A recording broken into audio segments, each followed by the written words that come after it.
Berjumpa kembali di Bina Generasi Karawang. Pada kesempatan kali ini kita akan membahas mengenai yaitu tentang rokok ya.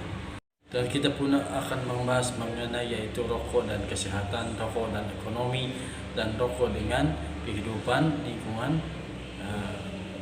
setempat ya. Bagaimana mengenai tentang rokok tersebut. Oke, kita menyimak videonya. Tembakau berasal dari kencing iblis. Rasulullah SAW pernah bersabda, kelak akan datang kaum-kaum di akhir zaman. Mereka suka mengonsumsi asap tembakau dan mereka berkata, kami adalah umat Muhammad SAW. Padahal mereka bukan umatku, kata Rasulullah SAW. Rasulullah SAW tidak mengetahui sebagai umatnya, dan aku juga tidak menganggap mereka suatu umat. Bahkan mereka adalah orang yang celaka. Abu Hurairah yang mendengar sabda tersebut bertanya, bagaimana sejarah tembakau itu tumbuh ya Rasulullah? Sesungguhnya setelah Allah menciptakan Adam, malaikat sujud sebagai tanda penghormatan kepada Adam. Seluruh malaikat kemudian sujud kepada kecuali iblis. Adam, dia enggan. Allah bertanya kepada iblis, wahai iblis, apa yang menyebabkan kamu tidak mau sujud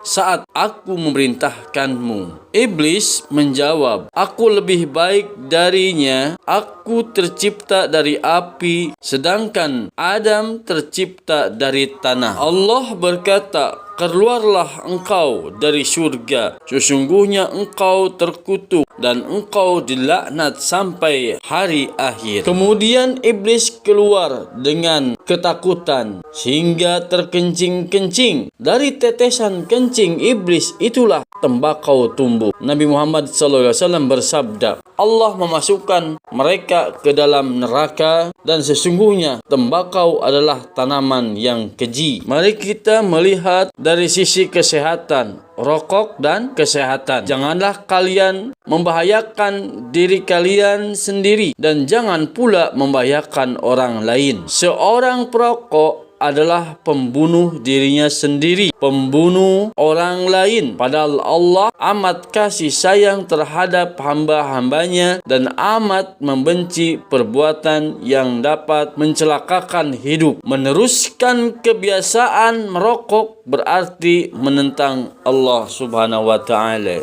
Perokok menampakkan sikap egois, individualis yang penting dirinya merasa puas. Inilah sikap yang disuntikan kaum kapitalis ke dalam otak perokok. Tidak peduli di dalam bis, angkutan umum, ruangan apa saja, di kamar tidur, di mana saja, seolah hal tersebut sah-sah saja. Ini adalah pendapat para perokok. Hal ini tidak lain disebabkan mereka menuruti hawa nafsu dan memandang hal yang ia lakukan tidak berakibat buruk. Mungkin saja kita tidak menyenangi sesuatu yang kita tidak senangi, akan tetapi itu lebih baik untuk diri kita sendiri. Atau sebaliknya, kita menyenangi sesuatu yang kita senangi, akan tetapi itu tidak baik untuk diri kita sendiri. Hal ini dapat kita koneksikan. Kita dapat membuka surat Al-Baqarah ayat yang ke-216. Dan apakah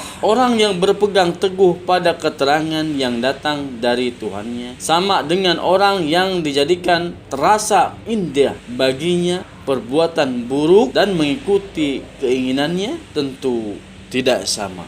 Orang yang mengikuti hawa nafsu itu dijadikan terasa indah atas perbuatan buruknya. Oleh karena itu kita berlindung kepada Allah Subhanahu wa Ta'ala agar kita senantiasa berpegang teguh kepada keterangan yang jelas, yakni di dalam Al-Quran dan Al-Hadis.